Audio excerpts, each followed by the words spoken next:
बिस्मिल्लाहिर्रहमानिर्रहीम। अस्सलाम वालेकुम नादरीन, आप यूट्यूब चैनल देख रहे हैं। मैं इमरान खान हूँ। नादरीन, परेशानी बढ़ती जा रही है। बलूचिस्तान और कश्मीर की जो इस वक्त सूरत हाल है, इन्हें अंदाज़ा भी नहीं है पाकिस्तान की एस्टेब्लिशमेंट को कि ये किस आग के साथ खेल रहे हैं।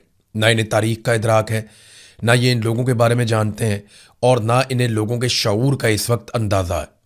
लोग किसी और तरह निकल गए हैं, वो कुछ और सोच रहे हैं, जबकि ये बहुत पीछे रह गए, 40 साल 50 साल पीछे। ना इनसे अब बयानिया बन रहा है और ना चीज़ें इनके कंट्रोल में आ रही हैं। एक बहुत बड़ा फेलियर इनके सामने आकर खड़ा है और ये किसी और पर मलबा भी नहीं डाल सकते। यानी मलबा किस पे डालेंगे? मैं आपको बताने वाला हूं कि DGISPR की जो मुलाकात हुई आज से चंद दिन पहले सहाफ़ियों के साथ, उसमें से मैंने आज कुछ खबरें निकाली। ये बिल्कुल ऑफ द रिकॉर्ड मुलाकात थी। उसमें DGISPR ने सहाफ़ियों पर दबाव डाला कि फ़लानी फ़लानी चीज़ें आपने करनी है, और सहाफ़ियों ने उसके हवाले से सवालात किए। कुछ सवालात बड़े सख्त भी हुए और DGISPR के पास उनका कोई जवाब नहीं था। अब मैं आपके सामने रखूंगा कि सहाफ़ियों के साथ DGISPR की क्या बातचीत हुई और किस तरीके से बातचीत हुई। एक तो DGISPR ने सहाफ़ियों को यह हुक्म जारी किया कि आप भारत के खिलाफ जितना ज़्यादा हो सके वो आप अपने मीडिया को कवरेज दें। यानी जितनी ज़्यादा भारत के मामलात पे आप कवरेज कर सकते हैं, आप कवरेज करें। और DGISPR ने जो दावा किया वो ये था कि भारत बहुत जल्दी टुकड़े टुकड़े होने जा रहा है। आपने टीवी चैनल्स पर यही बताना है कि भारत के टुकड़े होने जा रहे हैं और भारत कई हिस्सों में टूटने वाला है और भारत के पास कुछ भी नहीं बचेगा, वो बुरी तरह तबाही के दहाने पर पहुंच गया। अब ये DGISPR ने मीडिया को जो ब्रीफिंग दी, जो बातचीत उनके साथ की, उसमें ज़्यादा चीज़ें उन्होंने भारत के हवाले से की। और ये जो वाक़यात हुए ना क्वेटा में या बलूचिस्तान में, जो वाक़यात हुए, ये उन वाक़यात से पहले की बात है कि DGISPR ने मीडिया के लोगों को बुलाया, प्रिंट मीडिया के, इलेक्ट्रॉनिक मीडिया के, जिनमें कुछ लोग सोशल मीडिया पे भी काम करते हैं, और उन्हें कहा जनाब कि आप ये बयानिया बनाएं कि भारत के टोटे टोटे होने वाले हैं, बेड़ा गर्क होने वाला है भारत का। तो अब सहाफ़ियों ने कुछ सवालात किए जिनके बिल्कुल उनके पास जवाब नहीं थे। एक सहाफ़ी ने पूछा कि जनाब, अगर भारत के टोटे टोटे होने जा रहे हैं तो बैनुल अक़वामी मीडिया में ऐसी कोई स्टोरी क्यों नहीं आ रही? आप हमें कह रहे हैं कि हम ये कहना शुरू कर देंगे भारत के टुकड़े होने जा रहे हैं, लेकिन हमारे पास ऐसी कोई कंफर्म इत्तला नहीं है, या भारत से ऐसे कोई ऑप्टिक्स नहीं आ रहे, ना ही इंटरनेशनल मीडिया ऐसी कोई स्टोरी रिपोर्ट कर रहा है। तो हम ये कैसे कह दें जब इंटरनेशनल मीडिया ये नहीं कह रहा, किसी तरफ से कुछ ऐसी खबर नहीं आ रही? तो इस पे DGISPR के पास जवाब नहीं था। वो यही कह रहे थे कि मैं आपको बता रहा हूं ना, भारत के टुकड़े टुकड़े होने जा रहे हैं, उनकी पॉलिसियां बहुत ख़राब हैं, उनका बेड़ा गर्क होने जा रहा है। तो आप ये खबरें चलाएं अपने मीडिया के ऊपर, आप बताएं भारत का असल चेहरा पूरी दुनिया को। ये वो बार बार कह रहे थे। एक सहाफ़ी ने वहाँ पे, गालिबन ये कोई प्रिंट मीडिया के जर्नलिस्ट हैं, उन्होंने कहा जनाब कि टीवी चैनल्स तो टके टोकरी हो गए हैं पाकिस्तान में और मीडिया की अहमियत ख़त्म हो गई है। सोशल मीडिया के ऊपर अगर आप बात करते हैं तो भारत जो है वो उसको महदूद कर देता है, रिपोर्ट भी करता है। तो यहां अब आप अपना बयानिया कैसे चलाएंगे? मीडिया की तो क्रेडिबिलिटी खत्म हो गई। पाकिस्तान के मीडिया को तो लोग अब सुनते ही नहीं है, हम अपनी मर्जी से कोई खबर दे ही नहीं सकते। तो जब हम ये खबरें देंगे तो लोग इनका असर ही नहीं लेंगे। जब ये कहा गया तो DGISPR ने कहा जी आपको सिर्फ अपनी फिक्र रहती है, आप कुर्बान कर दें अपने चैनल्स और आप पाकिस्तान की खातिर इतना नहीं कर सकते, तो आपको भारत के खिलाफ बात करने में क्या प्रॉब्लम है? तो वो और तरफ ले गए मामले को, जबकि कहा यह गया था कि आपने तो मीडिया को तबाह बर्बाद कर दिया, मीडिया की तो क्रेडिबिलिटी खत्म हो गई, इंटरनेशनल मीडिया में यह खबर चल नहीं रही कि भारत के टुकड़े होने जा रहे हैं। तो आप हमें यह कह रहे हैं कि हम ये खबर चला देंगे भारत के टुकड़े होने जा रहे हैं, हालांकि हमारी तो क्रेडिबिलिटी पहले ही खत्म है। हम तो किसी और बैनुल अक़वामी मीडिया को कोट भी नहीं कर सकते इस मामले में। फिर एक सवाल किया गया, लेकिन DGISPR ने पहले इससे एक जो है वो दावा किया। उन्होंने कहा जी सिंध तास मुआहदे पर हम कोई कंप्रोमाइज नहीं करेंगे और ठोक देंगे, मौका आएगा हम ठोक देंगे, हम अपना पानी भारत को नहीं देंगे। इस पे एक सहाफ़ी ने पूछा कि जनाब आप बताएं कि आप करेंगे क्या? भारत ने आपका पानी रोक लिया है, इस वक्त रोका हुआ है, आप भाग दौड़ कर रहे हैं, तो आप करेंगे क्या? क्या आप भारत पे हमला करेंगे पानी छुड़वाने के लिए? तो DGISPR ने इसका कोई जवाब नहीं दिया। वो इसका कोई तसल्ली बख्श जवाब नहीं दे पाए कि भारत पे हमला करेंगे या पानी को ज़बरदस्ती छुड़वाएंगे या नहीं छुड़वाएंगे। फिर एक और सवाल किया गया कि जनाब आप ये कहते हैं कि भारत टुकड़ों में तकसीम होने जा रहा है, अगर एक मुल्क टुकड़ों में तकसीम होने जा रहा है, वो टूट रहा है, तो फिर आप उसके साथ इस वक्त जो ट्रैक 2 डिप्लोमेसी है वो क्यों कर रहे हैं? ये मैं आपको बता देता हूं कि पाकिस्तान इस वक्त भारत के साथ डिप्लोमेसी कर रहा है। ट्रैक 2 डिप्लोमेसी के राउंड्स भी हो चुके हैं 2-3, और ये भारतीय मीडिया में रिपोर्ट भी हो रहा है, पाकिस्तानी मीडिया में भी, और मुख्तलिफ जगहों पे इंटरनेशनली ये रिपोर्ट हो रहा है। और पाकिस्तान ने इसकी कहीं पे कोई तरदीद नहीं की। किसी जगह पे पाकिस्तान की सरकार से जब सवाल किया गया, बैनुल अक़वामी मीडिया ने किया कि जनाब ट्रैक 2 डिप्लोमेसी चल रही है, तो पाकिस्तान ने उसकी तरदीद नहीं की। जो खबरें बैनुल अक़वामी मीडिया में आई उनमें भी पाकिस्तान की हुकूमत ने इस बात की तरदीद नहीं की कि बैकडोर चैनल से पाकिस्तान के भारत के साथ इस वक्त राब्ते जारी हैं और डिप्लोमेसी की जा रही है कि पानी हमारा छोड़ दें। मैं इसके हक में होना चाहिए राब्ता, पानी अपना छुड़वाना चाहिए। लेकिन अगर एक मुल्क के टुकड़े होने जा रहे हैं और बहुत जल्दी वो मुल्क टूटने जा रहा है, तो ऐसे मुल्क जिसके टुकड़े होने जा रहे हैं उससे फिर आपको राब्ता करने का फायदा क्या? आप उसके साथ ट्रैक 2 डिप्लोमेसी क्यों करते हैं? तो DGISPR के पास इस सवाल का भी कोई जवाब नहीं था। फिर एक और सवाल पूछा गया, जनाब अगर तो भारत के टुकड़े होने जा रहे हैं तो वो दुनिया भर के ममालिक के साथ इतने बड़े बड़े मुआहदे कर रहा है, जापान के साथ, अमेरिका के साथ और यूरोप के साथ। अभी यूरोपीय यूनियन के पास गया, वहां पे बहुत बड़ा मुआहदा करके आया, जर्मनी के साथ उन्होंने किया। तो भारत दुनिया भर के साथ बड़े बड़े मुआहदे कर रहा है और बैनुल अक़वामी तमाम कॉन्फ्रेंसिस के अंदर वो शामिल हो रहा है। आप कह रहे हैं उसके टुकड़े होने जा रहे हैं, तो उन ममालिक को नहीं पता इसके बारे में? इसका भी DGISPR कोई तसल्ली बख्श जवाब नहीं दे पाए, लेकिन वो बज़िद थे कि बस आप भारत के ऊपर चढ़ाई कर दें सारे मिलकर। और पाकिस्तानी मीडिया जो है वो भारत के खिलाफ खबरें चलाए जिनका सर पांव भी नहीं है। इसी तरह मीडिया की क्रेडिबिलिटी खत्म हो जाती है। आपने भारत के मीडिया को देखा, वो कैसी कैसी खबरें चला देता। उन्होंने तो कराची फतह कर लिया था, वो तो पता नहीं क्या कुछ कर गए थे जंग के दिनों में, तो उनकी क्रेडिबिलिटी कितनी फारे हुई। भारत के अंदर उनका मीडिया मजाक बनकर रह गया। उनके अपने सोशल मीडिया पे लोगों ने जोक्स बना दिए, मीम्स बना दिए। पाकिस्तान के अंदर भी कोई ऐसे नमूने थे, लेकिन शुक्र है वो कम थे, भारत में तो बहुत ज्यादा थे। तो फिर एक और सवाल किया गया, क्योंकि यहां पे ना DGISPR ने कहा जो कुछ कश्मीर में हो रहा है, ये मैं आज़ाद कश्मीर की बात कर रहा हूं, मकबूजा कश्मीर की नहीं कर रहा। DGISPR ने कहा कि जो कुछ कश्मीर में हो रहा है और जो कुछ बलूचिस्तान में हो रहा है, इसके पीछे भी भारत है और हमें यह पता है। तो इस पे सहाफियों ने यह सवाल किया कि अगर ये भारत करवा रहा है तो फिर आपने जॉइंट अवामी एक्शन कमेटी के लोगों से मुआहदे क्यों किए? और दूसरा यह भी कहा गया कि जैसे अंसार अब्बासी साहब ने एक स्टोरी भी की थी कि जनाब आपको सबूत मिल गए हैं, ऐसी कॉल्स आपको मिल गई हैं, आपने बहुत सारा कुछ ऐसा ट्रेस कर लिया है जिससे पता चल गया कि भारत मुलव्विस है जॉइंट अवामी एक्शन कमेटी के साथ। तो फिर वो सारा कुछ कहां है? आपने अभी तक क्या किया? वो कॉल्स किधर हैं जो आपने पकड़ी है? क्योंकि बयानिया तो वहां चल रहा है। आज भी आजाद कश्मीर के लोग इकट्ठे होकर हजारों की तादाद में सड़कों पे बैठे हुए धरने देकर, और ये वाहिद इलाका है हमारे पूरे पाकिस्तान में जिसकी खुराक बंद की हुई है। दुनिया में बहुत कम एरियाज ऐसे हैं। गजा एक ऐसा इलाका है जिसकी खुराक बंद है और वहां पे खुराक और मेडिसिन नहीं जाने देते गजा में। वो इसराइल की एक पॉलिसी है, वो ये कहता है कि इनको इतना तंग करो कि ये यहां से नकल मकानी करने पे मजबूर हो जाएं, ये इलाका खाली कर दें और इसराइलियों के लिए ये एरिया बिल्कुल एक महफूज जगह बन जाए और ये खाली हो जाए। फिर वहां पे डोनाल्ड ट्रंप का बहुत बड़े बड़े जो है वो रिजॉर्ट्स बनाने का प्रोग्राम है, बहुत ज़बरदस्त किस्म के वो सैरगाहें वहां पे बनाना चाहता है, दुनिया की बेहतरीन वहां पे फैसिलिटीज़ ला के वो चाहता है कि अमीर तरीन लोग जो हैं वो अयाशी के लिए वहां पे गजा में जाया करें। और वो ये चाहते हैं कि जो गजा के लोग हैं उन्हें मुख्तलिफ ममालिक में बांट दिया जाए। मुसलमान ममालिक जिम्मेदारी लें, कोई 2-4 लाख कहीं चले जाएं, 1-2 लाख कहीं चले जाएं, 50,000 कहीं चले जाएं, तो अलग अलग मुल्कों में इनको तकसीम कर दिया जाए गजा के लोगों को। ये वो चाहते हैं। तो उसके लिए वो वहां पे दवाइयों को भी रोकते हैं और खुराक को भी रोकते हैं। अब कश्मीर के अंदर भी जो सड़कें कश्मीर में जा रही हैं उन पर अगर आप ट्रेवल करें, इस वक्त बहुत सारे मुसाफिर जो वहां से जाते हैं उन्होंने वीडियोज बनाकर हमें भेजी। कुछ वीडियोज को मैंने पब्लिक भी किया, सोशल मीडिया पे भी, अपने प्लेटफॉर्म पे भी मैंने आपको दिखाया कि वो ट्रकों को रोक दिया जाता है जो खुराक लेकर जा रहे हैं, जो गंदम लेकर जा रहे हैं, जो फ्लोर मिलों के अंदर जा रहे हैं कि जनाब यहां पे अब आटा पीसेंगे, लोगों को मिलेगा। तो लोगों के लिए बड़े प्रॉब्लम्स हैं। बच्चे स्कूल नहीं जा रहे, काम धंधा सारा बंद है वहां पे, सड़कें बंद है वहां पे, लोग बार बार एहतजाज करने के लिए निकलते हैं और कई जगह पे जो उम्मीदवार वोट मांगने आए उनको फेंटी लगाई है अवाम ने। अभी मैं एक विजुअल देख रहा था, उसमें पीपल्स पार्टी का एक कैंडिडेट वोट मांगने के लिए आया, खवातीन ने और बच्चों ने मार मार के भगाया। तो खवातीन आगे से पत्थर मार रही हैं, बच्चे आगे से डंडे मार रहे हैं कि भाग जाओ यहां से, खबरदार यहां पे आए वोट मांगने के लिए, हमारी लाशों के ऊपर तुम वोट मांगने के लिए आ गए हो। तो कश्मीरियों के साथ जो कुछ भी हुआ ना, वो एक वीडियो है 35 मिनट की रावला कोट की, वो सारे विजुअल इकट्ठे करके उन्होंने जोड़ दिए हैं।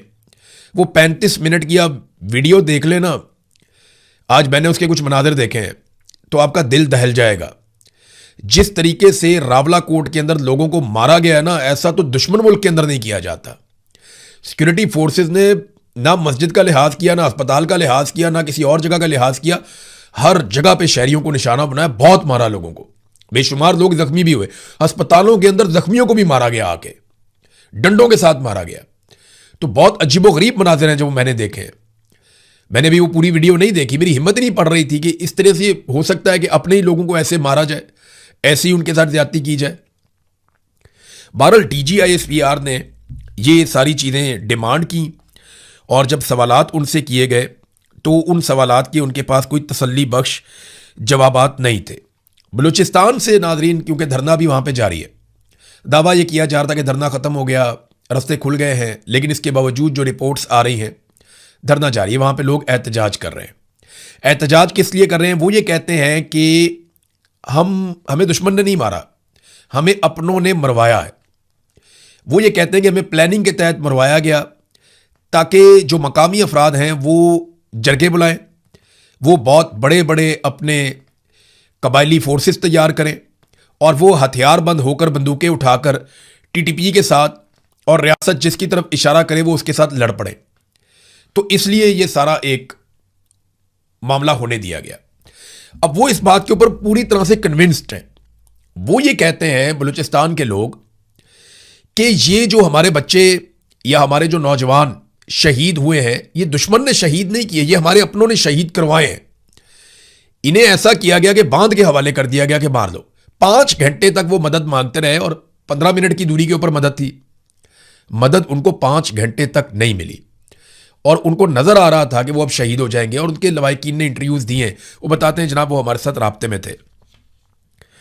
तो बलूचिस्तान के मामले में ना इस वक्त बहुत हसास हो गई है पाकिस्तान की मिलिट्री एस्टेब्लिशमेंट। मैं क्योंकि मीडिया से मेरा ताल्लुक है तो बेशुमार मीडिया के दोस्त रोजाना ही राब्ते में रहते हैं। यानी मेरी 5-7 मीडिया वाले पाकिस्तान में अलग अलग हैं जिनसे रोजाना बात होती है। कभी किसी से होती है, कभी किसी से होती है, कभी किसी से होती है। सारी जिंदगी इसको मैंने दे दी, 20 साल हो गए मीडिया की इंडस्ट्री में मुझे। तो सबसे ज्यादा मेरे ताल्लुकात इसी इंडस्ट्री में है। रोजाना कभी किसी प्रोड्यूसर से बात होती है, कभी डेस्क पे बैठे हुए किसी बंदे से बात होती है, कभी किसी राइटर से बात होती है, कभी किसी एंकर से बात होती है, कभी किसी रिपोर्टर से बात होती है, एडिटर से बात होती है, तो होती रहती है। एक बड़ी क्लियर इंस्ट्रक्शन आई है, जैसे कश्मीर के मामले में आई थी, बलूचिस्तान के मामले में, कि आपने बलूचिस्तान को हमसे पूछे बगैर रिपोर्ट नहीं करना, इसके ऊपर आपने कोई बात नहीं करनी। और सोशल मीडिया के ऊपर भी बहुत सख्त निगरानी रखी जा रही है कि बलूचिस्तान के लिए कोई आवाज ना उठाए। तो मेरी आप सबसे गुजारिश है कि अगर आप इतना भी लिख दें सोशल मीडिया पे, आपके पास जो भी प्लेटफॉर्म है, आप अगर ये व्हाट्सएप इस्तेमाल करते हैं तो अपनी फैमिली को बताएं आप कि बलूचिस्तान में क्या हो रहा है। अगर आप ट्विटर इस्तेमाल करते हैं तो वहां पे आप लिखें कि बलूचिस्तान को जीने दो, एक ट्रेंड चल रहा है, बलूचिस्तान को जीने दो, ये ट्रेंड चल रहा है। और ये इसमें आप किसी को टारगेट नहीं कर रहे, आप कोई पाकिस्तान की रियासत के खिलाफ नहीं जा रहे, खुदा ना खास्ता आप कोई गद्दारी नहीं कर रहे, आप कोई बगावत नहीं कर रहे, आप सिर्फ ये कह रहे हैं कि बलूचिस्तान को जीने दो। हर वो शख्स या हर वो शख्सियत या हर वो ग्रोह या हर वो इदारा या हर वो बंदा या सियासतदान जो भी आज बलूचिस्तान के इन हालात के लिए रिस्पॉन्सिबल है, ये उन सब के लिए पैगाम है कि बलूचिस्तान को जीने दो। तो ये जरूर लिखें आप, इसके ऊपर एक ट्रेंड चल रहा है, इसमें अपना हिस्सा डालें और आवाज उठाएं ताकि पूरी दुनिया तक ये आवाज जाए कि बलूचिस्तान को जीने दो। उनका जीने का हक है, उन्हें यह हक मिलना चाहिए। ये आवाज उठाएं ताकि मिलिट्री एस्टेब्लिशमेंट को और बाकी जितने भी स्टेक होल्डर्स हैं जो इसके लिए जिम्मेदार हैं, उन सबको कान हो जाएं कि पाकिस्तानी बलूचिस्तान के साथ खड़े हैं। हमें एक दूसरे के साथ खड़े होना पड़ेगा। अगर हम आज बलूचिस्तान के लिए नहीं खड़े होंगे ना तो कल बारी हमारी आएगी, क्योंकि बारी बारी सबकी बारी। और ये जो बात है ना, जो मैंने आपको भी बताई है कि एस्टेब्लिशमेंट की प्लानिंग है कि, और ये मुकामी लोग कह रहे हैं, मैं नहीं कह रहा, वो लोग ये कह रहे हैं कि ये एस्टेब्लिशमेंट की प्लानिंग थी कि ये लोग मरेंगे और लोग गुस्से में आएंगे, हथियार उठाएंगे और वो लड़ पड़ेंगे और हमें बहुत बड़ी तादाद में लोग ऐसे मिल जाएंगे जो हमारी जगह पे लड़ेंगे, या एक नई सिचुएशन क्रिएट हो जाएगी बलूचिस्तान में, एक नया नारा लग जाएगा, बल्ले बल्ले हो जाएगी। वो तो लाशें भी नहीं दी लोगों ने तस्वीरें बनाने के लिए, वीडियोस बनाने के लिए, नमाज जनाजा पढ़ने के लिए, वजीर आजम के लिए या आर्मी चीफ के लिए। फजलुर रहमान साहब ने इसका पोल खोल दिया। आप गौर करें, फजलुर रहमान साहब का एक स्टेटमेंट आया एक तकरीर के दौरान, उन्होंने कहा जी मैं बंदूक क्यों उठाऊं या मैं अपने लोगों से क्यों कहूं कि वो बंदूक उठाएं और लड़ें। हम तुम्हें तनख्वाह देते हैं अपने पैसों से, खून पसीने के पैसों से, तुम लड़ो। तुमने पेटी पहनी है, हमारे ऊपर अपने खून का कर्जा ना चढ़ाओ, या हमारे ऊपर एहसान ना जितलाओ कि तुम्हारा खून बह रहा है या तुम्हारे लोग शहीद हो रहे। ये फजलुर रहमान ने कहा। इसका मतलब है कि फजलुर रहमान साहब से भी यह डिमांड की गई कि लोगों को तैयार करें ज़हनी तौर पे ताकि वो हथियार उठाएं और हमारे लिए काम करें या हमारे लिए लड़ें, जैसा माजी में किया गया। मुझे अच्छी तरह याद है कि टीटीपी के साथ खैबर पख्तूनख्वा में लोगों को अमन फोर्सेस बनाकर लड़वाया गया। बाद में एक एक करके अमन जो फोर्स बनाई गई थी या वो पूरी एक फोर्स तैयार की गई थी खैबर पख्तूनख्वा में, एक एक करके उनके लोग टारगेट किलिंग में मारे जाते रहे, एक एक करके। मुझे अच्छी तरह याद है जितने बड़े लोग थे जो पेश हुआ करते थे एक अमन फोर्स के अंदर, जो जाकर लड़ते थे टीटीपी के साथ, तालिबान के साथ, रियासत की तरफ से जाकर लड़ते थे। लड़ाई तो असल उन्होंने लड़ी थी, फ्रंट में तो वो थे, सबसे आगे वो लड़ रहे थे। तो वो जितने लोग थे बाद में उन्हें टारगेट किलिंग में मारा गया, एक एक करके मारा गया, चुन चुन के मारा गया। तो ये खूनरेजी हो रही थी। फजलुर रहमान ने इसका हिस्सा बनने से इनकार कर दिया। देखिए पिछले 72 घंटों में जो वीडियोस रिलीज हुई है ना टीटीपी की जानिब से या बीएलए की जानिब से, बलूचिस्तान लिबरेशन आर्मी है और एक टीटीपी है, इनकी जानिब से जो वीडियोस जारी की गई हैं वो ये बता रही हैं कि मुस्तकबिल कोई अच्छा नहीं है और दहशतगर्दी बहुत ज़्यादा बढ़ती चली जाएगी। लोग बलूचिस्तान को, जो बाहर से आए हुए लोग हैं, वो फौरी तौर पे बलूचिस्तान को खाली कर रहे हैं। लोग वहाँ से छोड़ कर जा रहे हैं। लोगों को समझ आ गई है कि हालात इतने ख़राब हो गए हैं कि अब यहाँ पे एक प्रॉक्सी वॉर शुरू होने वाली है और जो दिखाई भी दे रही है। धरना अभी तक जारी है, लोगों के मुतालबात नहीं सुने जा रहे, कोई अच्छा मंजरनामा पेश नहीं कर रहा बलूचिस्तान में जो कुछ हो रहा है। जो टीटीपी और बीएलए वीडियोस जारी कर रहे हैं ना, वो तो बाकायदा दिखा रहे हैं। उन्होंने दिखाया किस तरीके से उन्होंने एक अटैक किया, बड़ा खौफनाक अटैक था। जीवनी में मैं देखकर हैरान हो गया। पूरा ट्रक लाकर उन्होंने मारा और पूरी को पूरा बिल्डिंग, पूरा एरिया, पूरा कंपाउंड तबाह कर दिया। उसके बाद रॉकेट लॉन्चर चल रहे हैं, सड़कों के ऊपर वो सरेआम फायरिंग कर रहे हैं, पूछने वाला कोई नहीं है। वो पुलिस की गाड़ियां लेकर नौशकी में जा रहे हैं। चागी पे उन्होंने पूरे पे कब्जा कर लिया है। अभी गवादर के करीब से मजीद रिपोर्टें आ रही हैं। मैं तो हैरान हो रहा हूं कि रियासत कहां पे, रियासत की रिट कहां पे, कुछ दिखाई नहीं दे रहा। और ये पिछले चंद महीनों से ये रिपोर्टें आ रही थी, ये रिपोर्टें मौजूद थी। जब पाकिस्तान की इंटेलिजेंस एजेंसियां पाकिस्तान तहरीक इंसाफ को और इमरान खान को तोड़ने में मसरूफ थी, उस वक्त ये रिपोर्टें आ रही थी कि दहशतगर्द तंजीमों का आपस में इत्तेहाद हो रहा है। और ऐसी रिपोर्टें मौजूद थी कि दाइश और टीटीपी के अंदर कोई आपस में बातचीत हो रही है। कुछ और ग्रुप्स हैं, आईएस और दीगर, उनकी आपस में बातचीत हो रही है। और पाकिस्तान में एक अनहोली किस्म का अलायंस बनाया जा रहा है जो पाकिस्तान की रियासत को बहुत कमज़ोर करेगा। और उनके अपने मुतालबात और मफादात हैं। लेकिन क्योंकि रियासत और रियासती एजेंसियां जो हमारे पैसों से तनख्वाह लेती हैं, वो सारे उस वक्त इमरान खान को तोड़ने में लगे हुए थे कि 26वीं तरमीम कैसे करवानी है, 27वीं तरमीम कैसे करवानी है, आसिम मुनीर साहब को 5 साल मजीद नौकरी पे कैसे रखना है, उन्हें ताहयात इस्तिस्ना कैसे दिलवाना है और किस तरीके से आईनी अदालतें बनाकर अपने लिए रास्ता निकालना है। वो सारे इस चक्कर में लगे हुए थे। अभी लगभग दर्जनों जजेस मजीद लाए जा रहे हैं और इन जजेस को लाने में मेरिट की धज्जियां उड़ाई जाएंगी। वो एक जज के बारे में अभी हमारे एक जर्नलिस्ट हैं, वो रिपोर्ट भी कर रहे थे, असद मलिक साहब। वो 2 मरतबा उसने इम्तिहान दिया वकील ने, सिविल जज के लिए, दोनों दफ़ा फेल हो गया। एक दफ़ा उसने प्रोसिक्यूटर बनने के लिए इम्तिहान दिया, फिर फेल हो गया। अब उसका नाम डाला हुआ हाई कोर्ट का जज बनाने के लिए। तो ये ऐसे बंदों को लेकर आएंगे जिनके जरिए से ये अपने काम निकलवाएंगे। जितने नालायक जज पहले लाए गए हैं, अगर मजीद ऐसे ही जज लाए जाएंगे तो पाकिस्तान इसकी कीमत चुकाएगा। एस्टेब्लिशमेंट के तो छोटे मोटे काम है, वो तो निकलवाते रहेंगे इन जजों से, लेकिन आप ये देखिएगा कि कंप्रोमाइज जजेस जब आएंगे तो इसका पाकिस्तान को और पाकिस्तान के निज़ाम इंसाफ को कितना बड़ा नुकसान होगा, आप सोच भी नहीं सकते। अब नादरीन आ जाए एक और चीज़ जो अलीमा खान साहिबा के बारे में है, उस पर हम ज़रूर बात करेंगे। अलीमा खानम ने निकलने का फैसला किया, एक नई तहरीक जन्म ले रही है पाकिस्तान तहरीक इंसाफ के अंदर, और एक एनर्जी आ रही है कि ठीक है, कम से कम एक ऐसी शख्सियत है जिसके बारे में हमें यह पता है सबको कि ये इमरान खान को धोखा नहीं देगी, उसकी पीठ में छुरा नहीं घोंपेगी, और इसके अपने कोई सियासी मफादात भी नहीं है। ना इसने मिनिस्टर बनना है, ना इसने वज़ीर आज़म बनना है, ना इसने वज़ीर आला बनना है, इसका कोई ताल्लुक ही नहीं है इसके साथ। वो अपने भाई के लिए पहले भी आई थी, वो अपने भाई के लिए फिर आ गई। मुशर्रफ के दौर में जब इमरान खान साहब के साथ ज्यादती की गई थी, तब भी इमरान खान साहब की बहनें निकली थी, उन्हें गिरफ्तार भी किया गया था। तो ये वो बहनों के तौर पे सामने आई है। माजी में भी आती रही हैं बहनें, बीवियां, रिश्तेदार, बेटियां, ये निकल कर एहतजाज करते रहे, और अब वो दोबारा से इस तहरीक को चला रही हैं और लोग उनको बहुत अच्छा रिस्पॉन्ड कर रहे हैं।